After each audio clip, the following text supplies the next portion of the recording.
vocês. Então, estamos aqui para mais uma questão, como responder geografia na segunda fase da UFA.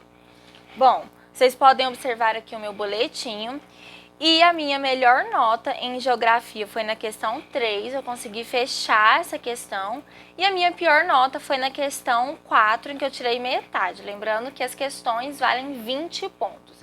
Então, como sempre, nós vamos analisar a questão, eu vou mostrar a pergunta, vou mostrar a minha resposta e o gabarito oficial mostrando as diferenças, o que faltou, o que eu coloquei a mais, o que não precisava, para vocês terem uma ideia completa de como responder geografia na segunda fase. Bora lá? Então vamos lá para a primeira pergunta. Essa aqui é a terceira pergunta, a pergunta em que eu fechei. Mostrava esse gráfico aqui e projeção do crescimento demográfico para grupos de países mais desenvolvidos e menos desenvolvidos por década. Então aqui mostra como os países menos desenvolvidos cresceram muito mais e os países desenvolvidos eles se mantêm, são estáveis. E aqui como os países desenvolvidos são estáveis e que essa projeção é que essa linha de estabilidade continue até 2050. Então, com base nesse gráfico, eu tinha a primeira pergunta. Explique os motivos que levam os grupos de países representados no gráfico a exibirem tendências de crescimento diferenciadas. Então, eu tinha que falar a razão de por que os países menos desenvolvidos crescem mais e os países menos desenvolvidos estão estáveis. Então, vamos lá para a minha resposta. Bom, essa aqui é a questão 3. O que eu respondi? Os países menos desenvolvidos exibem uma tendência de crescimento populacional ascendente, devido a políticas públicas deficientes. Assim, os métodos contraceptivos não se encontram difundidos.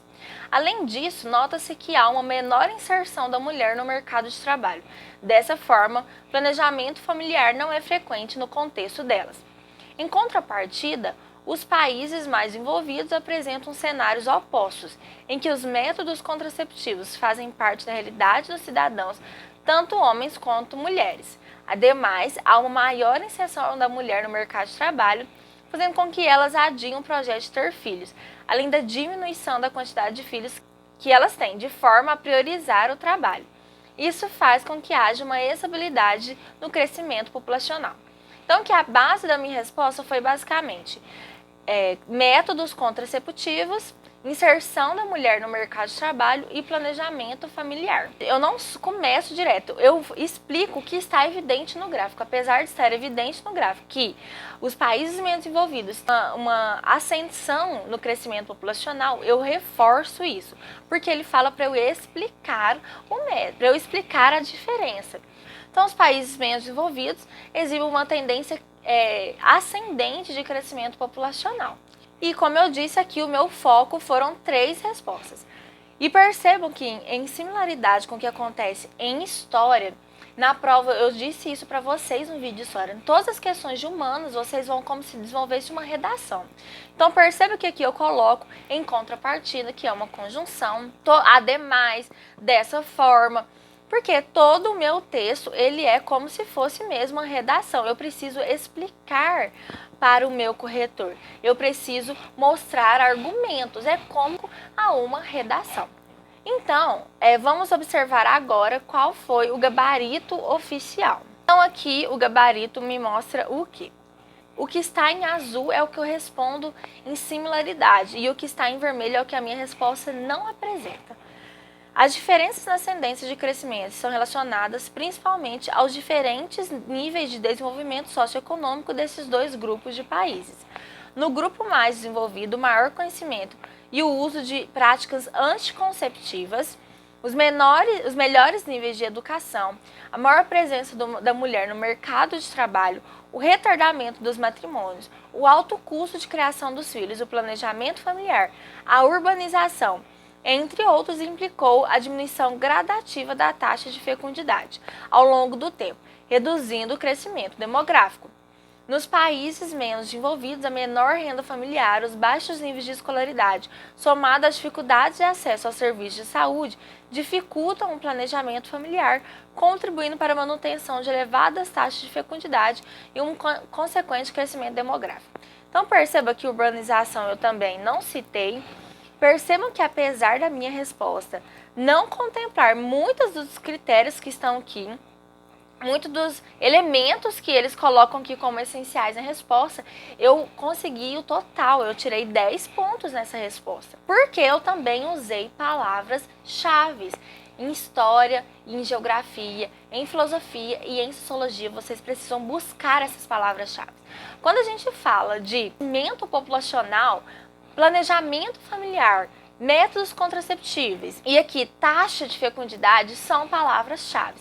Na minha resposta não tem a palavra taxa de fecundidade. Na minha resposta eu falo somente da questão do método contraceptivo e da inserção da mulher no mercado de trabalho, no planejamento familiar.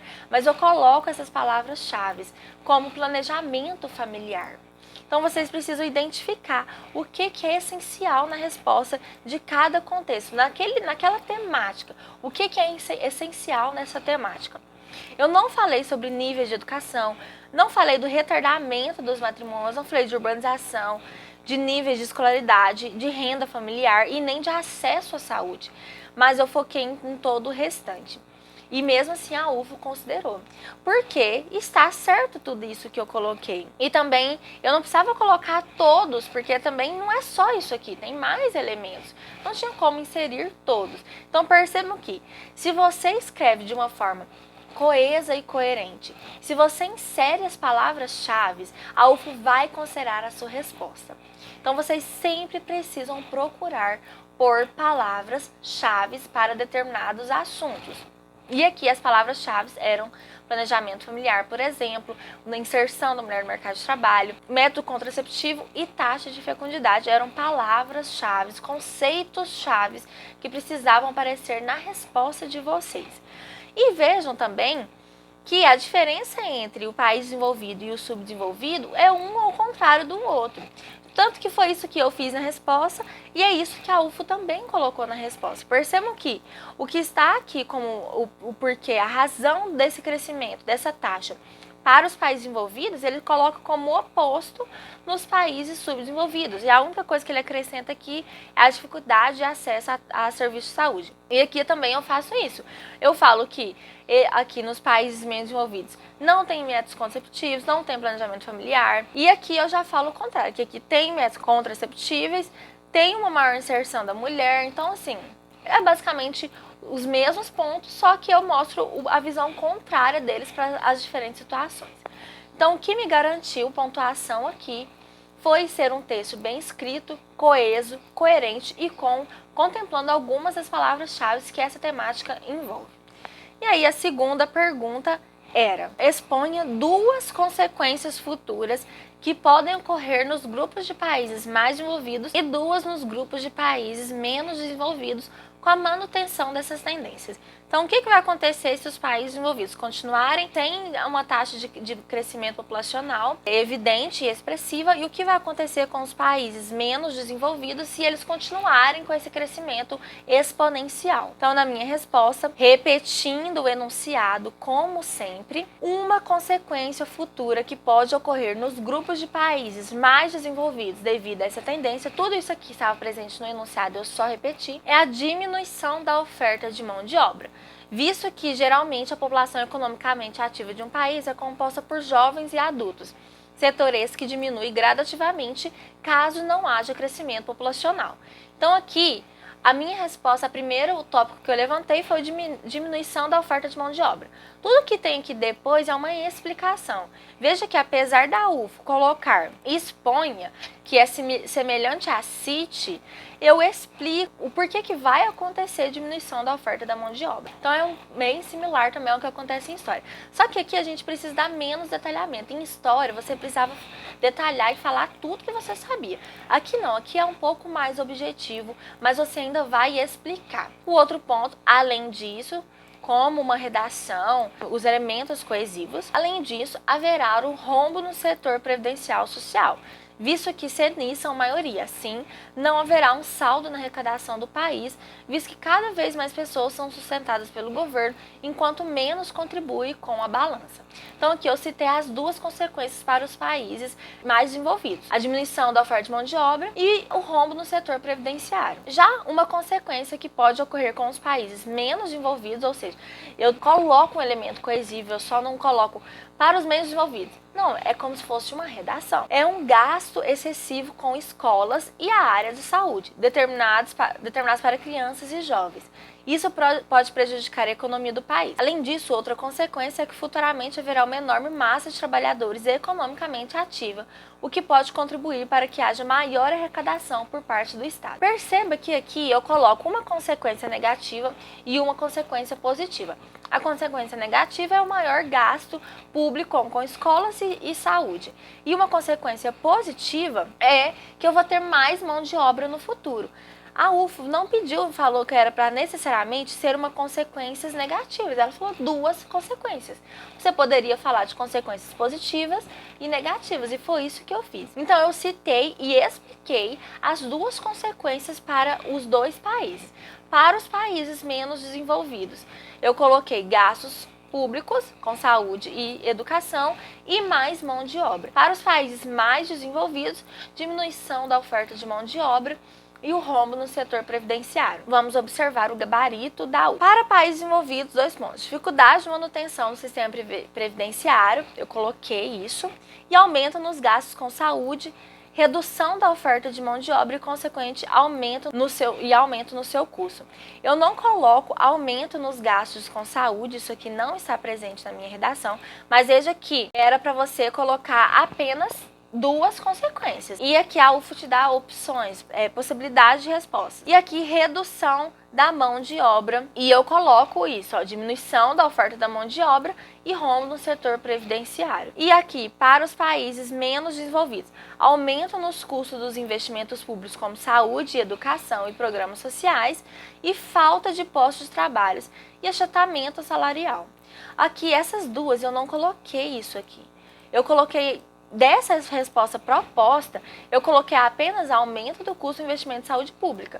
Eu não falei que ia faltar trabalho, eu falei que ia ter mais mão de obra. E eu não falei de achatamento salarial, eu também falei que teria mais mão de obras. Esses dois aqui são consequências de eu ter mais mão de obra. E vejo que mesmo assim a UFO considerou. Por quê? Porque, como eu disse, a minha resposta está certa. Não está errado isso aqui. Vai ter mais mão de obra ativa. E aqui eu falo de um lado positivo disso. Eu falo que vai ter maior arrecadação por parte do Estado. E a UFO ela já traz dois aspectos negativos dessa resposta. Mas mesmo assim ela considera. Então, o segredo é justamente isso. Reforço o que eu já falei na A. Fazer uma resposta coesa e coerente, colocar as conjunções, é uma redação isso aqui, e focar em palavras-chave, conceitos-chave.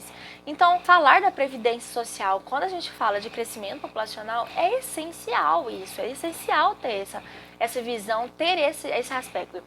Assim como a diminuição da oferta de mão de obra. Então, veja que mesmo não contemplando o que o gabarito coloca, eu consegui a pontuação total nessas respostas. Podem perceber que tem muitas coisas. Olha, tudo que está em vermelho é o que eu não contemplei na resposta.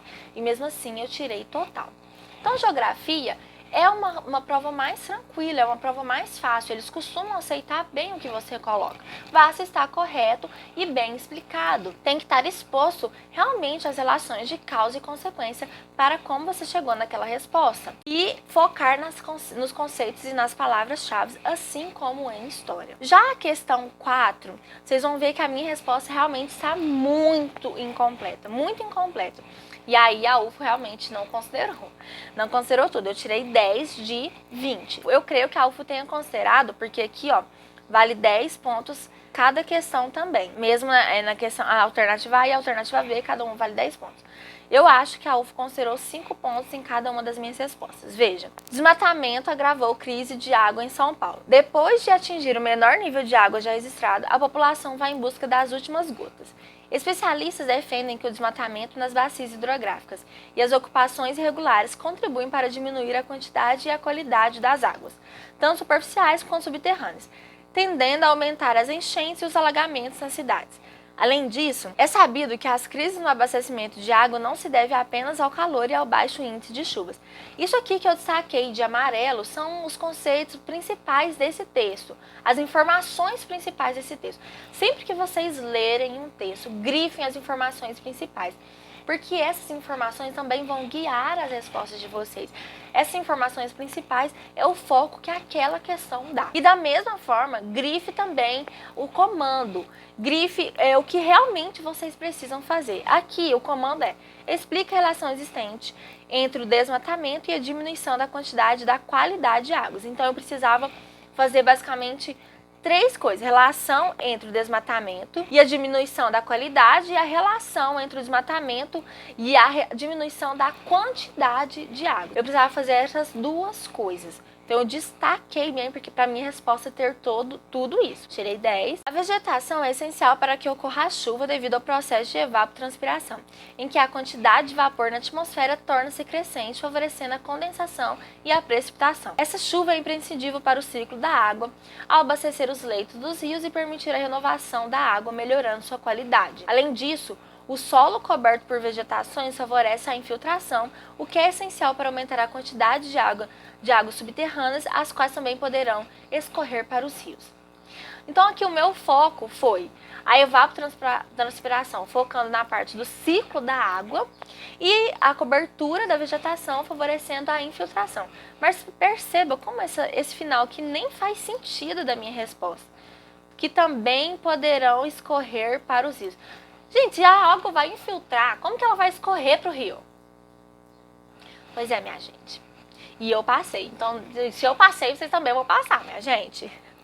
Mas eu foquei nessas 2 coisas, a evapotranspiração, principalmente em relação ao ciclo da água, com a importância da chuva, e como a vegetação contribui para isso, e como a cobertura favorece a infiltração. Só que veja que a questão da qualidade da água ficou muito superficial aqui. Eu quase não abordei esse aspecto, porque eu só mencionei que vai melhorar o ciclo e vai melhorar a qualidade. Mas qual que é a relação entre o ciclo, ter mais chuvas, e a qualidade da água? Não está muito bem explícito aqui. Na verdade, não está nada explícito. Eu só cito isso aqui. Então, vamos para a resposta. A vegetação atua como regulador do ciclo hidrológico. E eu coloco isso ao falar do ciclo da água. Gente, vocês não precisam colocar as mesmas palavras no gabarito oficial. Vocês basta inserir a ideia, o conceito, aquela informação, mesmo que em outras palavras. Ao mesmo tempo que facilita a percolação da água no solo, ela diminui o escoamento superficial. Então, ao mesmo tempo que ela facilita a infiltração, ela diminui o escoamento superficial. E aqui, ao contrário, eu falei que ia escorrer água para os rios, impedindo que produtos de erosão, juntamente com poluentes, atinjam os canais de drenagem. Isso aqui eu não coloquei na minha resposta. Com o desmatamento, essa proteção é perdida. Os canais de drenagem passam a ficar assoeirados, que é uma palavra-chave, poluídos e até mesmo contaminados. O volume de água nos rios também tende a diminuir na estação seca, pois o volume de água que deveria ter infiltrado no solo para formar as nascentes é drasticamente reduzido devido ao aumento do escoamento superficial na estação chuvosa. Do que o gabarito propõe, eu só falo do ciclo hidrológico e a questão da infiltração da água. Mas eu não falei dessa questão da erosão e não falei... O segundo ponto principal aqui era essa questão do escoamento superficial. E eu não trago isso, muito pelo contrário, eu falo como se isso fosse algo benéfico. Então, foi por isso que eu perdi metade da nota, porque eu não tratei da qualidade da água, eu falei apenas da quantidade, que foi em relação à chuva. E se eu tivesse pelo menos mencionado que esse escoamento, tivesse mencionado que teria a questão da erosão, de levar poluentes para as águas, eu teria tirado total, ou pelo menos próximo de total. Ainda que eu não tivesse mencionado essa questão aqui, ó, da seca, de diminuir a infiltração. Então perceba que realmente a minha resposta ficou incompleta. Eu tratei apenas uma parte do que foi pedido e não tratei ela no complemento. E aí vamos para a segunda pergunta. Como a ocupação irregular no espaço geográfico para a construção de moradias contribui para a ocorrência de enchentes de alagamentos no meio urbano? Então, a pergunta é em relação à ocupação irregular e a relação disso com enchentes e alagamentos. Veja que é o que traz aqui o texto. Por isso que eu falo que o texto ele te ajuda a focar no que a questão vai cobrar, na temática daquela questão. Vamos para a minha resposta. A ocupação irregular do espaço geográfico para a construção de moradias contribui para a ocorrência de enchentes e alagamentos, desde que eu repito o enunciado, ao cobrirem a superfície, diminuindo a área disponível para que a água seja infiltrada. Além disso, construções à margem dos rios estão constantemente ameaçadas de alagamentos, visto que em épocas de alta vazão podem ocorrer extravasamento dessas águas para as bordas. Assim, a água não encontra lugar para ser infiltrada e com a ocupação até mesmo em suas margens, o que favorece a ocorrência de enchentes e alagamentos. Então, o foco aqui da minha resposta foi não ter área de superfície para que haja infiltração. Tudo isso aqui foi uma explicação disso. Essa questão de construções à margens é um detalhe tão mínimo em relação às enchentes, não é o foco da resposta, vocês vão perceber. E nem o foco da minha resposta, inclusive. O foco da minha resposta é justamente não ter local para escoamento dessa água. A água não é infiltrada. E a resposta é: a ocupação irregular e desordenada no espaço geográfico urbano, além do desmatamento, promove o processo de impermeabilização no solo. Essa palavra tinha que ter aparecido na minha resposta. Quando eu falo de enchentes e de alagamentos, e principalmente por ocupações, a palavra impermeabilização do solo precisa estar na resposta de vocês.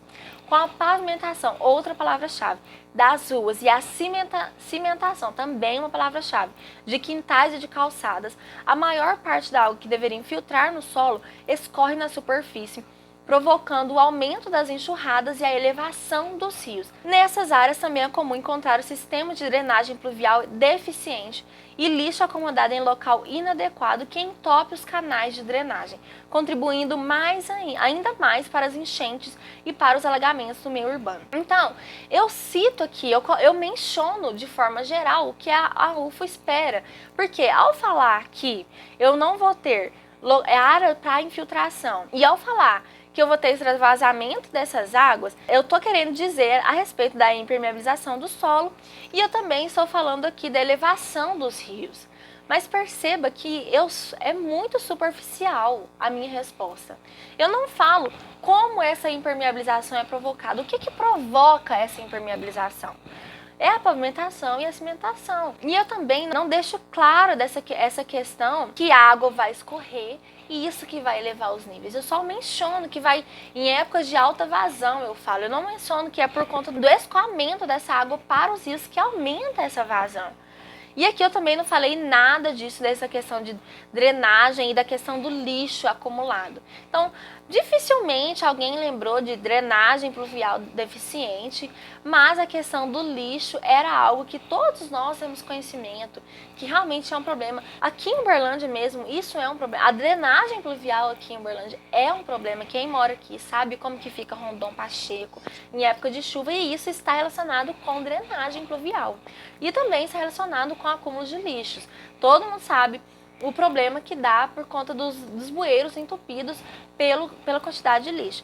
Então percebam que, apesar da pergunta também, a pergunta fala como a ocupação irregular contribui para isso. Então vocês tinham que explicar exatamente como acontecia e não só mencionar, como eu falo aqui, a área disponível, diminui a área disponível. Mas por que diminui essa área? Não é só apenas mencionar o que contribui, é explicar por que esse fator contribui.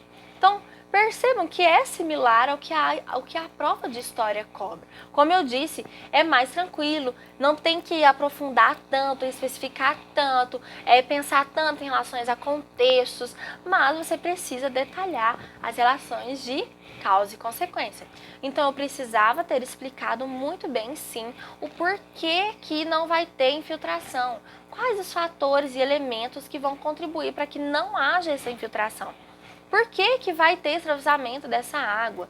E, como eu disse, as palavras-chave. Peguem conceitos das respostas das temáticas.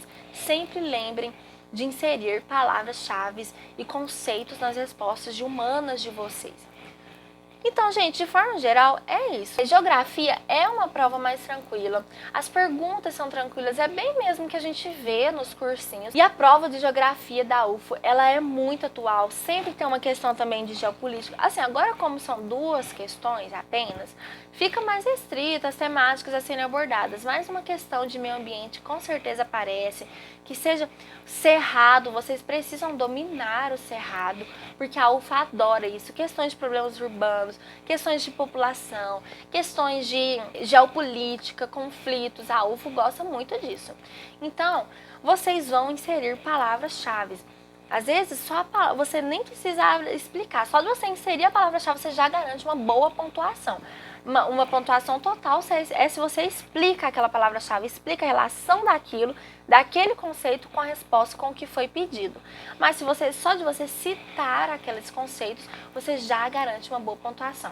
São respostas mais diretas, mas da mesma forma vocês ainda precisam deixar bem claro as relações de causa e consequência, deixar bem claro os conceitos, explicar realmente. Nunca somente cite algumas coisas. Cite e explique de forma breve, diferente de humanos, que você realmente precisa colocar toda uma linha de raciocínio. Não, aqui é de forma mais breve, de forma mais direta, mas precisa dessa explicação. E lembre-se que as questões, as respostas, são como se fossem redações. Então, ser um texto bem escrito, coeso e coerente, também vai garantir uma boa pontuação para você, porque isso ajuda a deixar evidente exatamente a sua linha de raciocínio, a lógica por trás da sua resposta e da sua questão. Tudo bem? Então é isso, pessoal. Atente-se aos conceitos, atente-se às palavras-chave das temáticas que vocês estudam. Tentem sempre lembrar o que define. É por isso que eu sempre falo, na hora de fazer resumos com palavras-chave, fazer resumos com conceitos, porque é isso que você precisa inserir nas suas respostas, tudo bem? Percebam que se você fala coisas certas e coerentes, ainda que não esteja no gabarito, a UFO considera, porque você vai estar falando de relações corretas, você vai estar falando de realmente aquilo faz sentido naquela resposta. Então, tentem sempre colocar o que vocês sabem daquele assunto, tentem sempre colocar o que faz sentido, o que realmente é a causa daquele problema que está sendo abordado, é realmente uma consequência daquele problema, que a UFO vai aceitar a sua resposta, tudo bem? Então é isso, até mais tarde com a redação. Hoje a gente vai falar sobre editorial. Se você ainda não viu nenhuma das outras respostas, veja, porque nós já temos como responder história e como responder biologia. Até a próxima!